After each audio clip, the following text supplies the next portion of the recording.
Ya. Nah, ini sekarang terakhir nih, Mbak. Yesus ya dipercaya mati di atas kayu salib menebus dosa manusia dengan cara disalib kan. Yang nyalib Yesus kan tentara-tentara Romawi. Tentara Romawi itu nyalib Yesus atas perintahnya Pontius Pilatus, ya kan? Pontius Pilatus memerintahkan Yesus disalib atas tuntutan daripada imam-imam Yahudi kan. Ya. Imam-imam Yahudi bisa menangkap Yesus karena ada informasi dari Yudas Iskariot. Jadi Yudas Iskariot kan berkhianat kan. Nah, terus Yudas Iskariot itu berkhianatnya karena apa, Mbak? Dia menyerahkan Yesus ke tentara. Iya, tapi maksudnya sebelum Yudas berkhianat kan dia dirasuki sama iblis. Ya. Berarti kalau menurut Mbak nih, tentara Romawi yang maku Yesus, Pontius Pilatus yang memerintahkan untuk menyalibkan Yesus, terus imam-imam Yahudi yang menyerahkan Yesus ke Pontius Pilatus, terus Yudas Iskariot yang menyerahkan Yesus kepada imam-imam Yahudi, terus kemudian iblis yang merasuki Yudas supaya berkhianat, itu berarti semuanya berjasa nggak, Mbak? Hah? Berjasa. Jadi Pengkhianat. Jadi harusnya tentara Romawi, Pontius Pilatus, Imam Yahudi, Yudas Iskariot, sama iblis itu harusnya masuk surga apa masuk neraka? Kalau berjasa.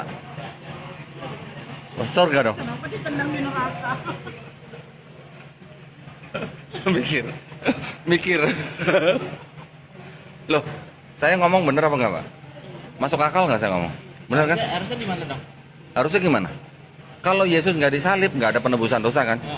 Karena Yesus salib, makanya dianggap menebus dosa kan? Tapi yang menyalibkan Yesus harusnya masuk surga dong, kan berjasa dong mereka dong. Gimana jadinya? Harusnya iblis masuk surga dong.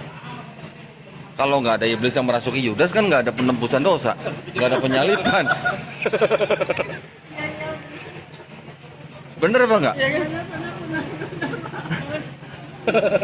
Terus kita sama iblis dong.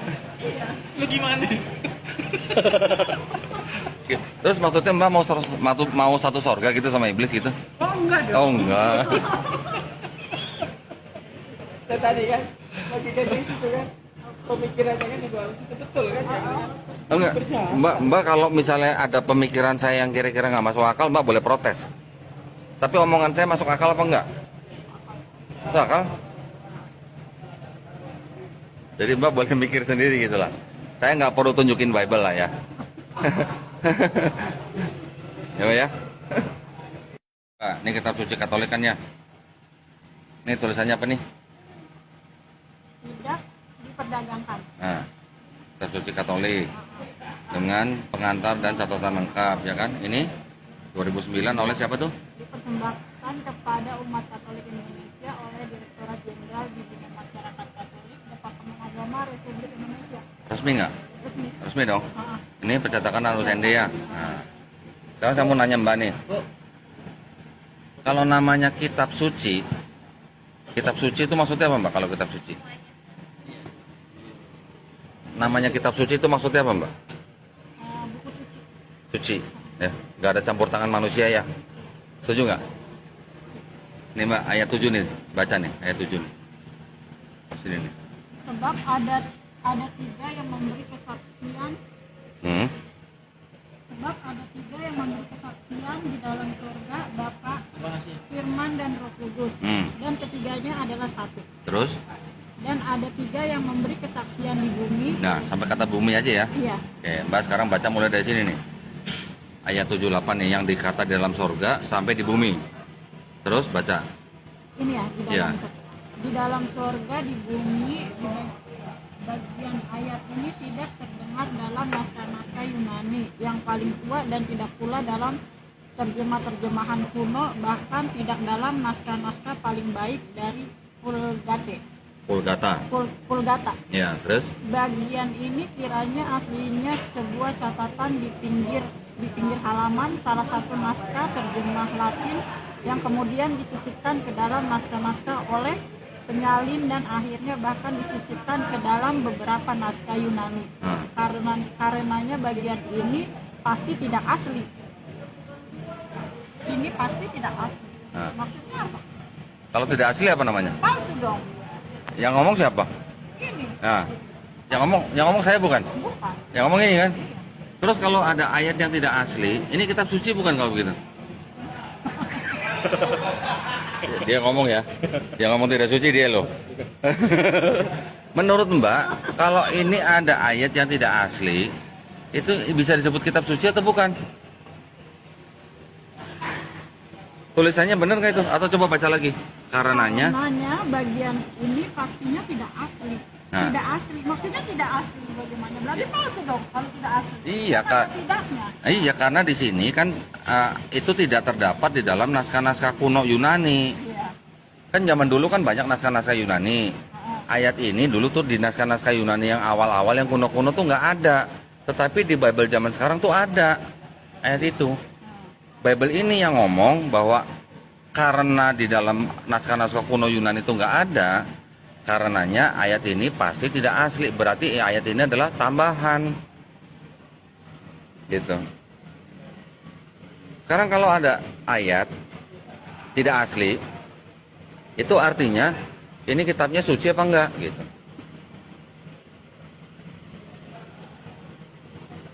Kenapa ada tulisan tidak asli? Lah yang nulis dia bukan saya. Kan tadi resmi itu dari departemen. Iya. Nah, iya kan? Dan ini nggak cuma satu Mbak, banyak yang begini di sini. Banyak. Nah, Bible ini nggak pernah sampai ke tangan Mbak Tri. Iya, memang nggak pernah. Nggak pernah. Bible ini ya cuma buat mungkin calon-calon pastor gitu. Paham Mbak ya? Jangan bengong begitu dong. Kok bengong begitu sih? Enggak, ini tidak asli. Kalau tidak asli berarti apa dong, Pak? Palsu. Apa dong? Palsu. Mbak yang ngomong lu. Dari buku ya, dari buku tidak asli. Nah gitu Mbak ya.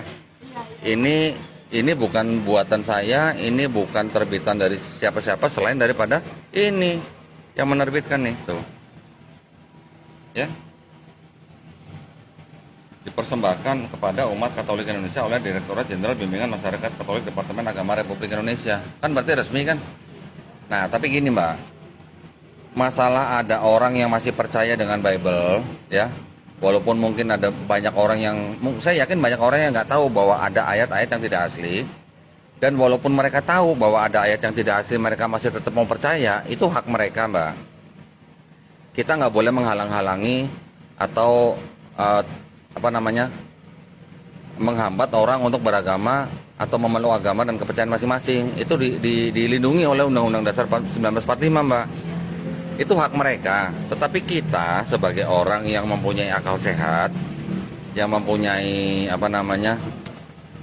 nalar gitu ya, harusnya kan bisa mengetahui bahwa kalau namanya ayat tidak asli ya berarti apa?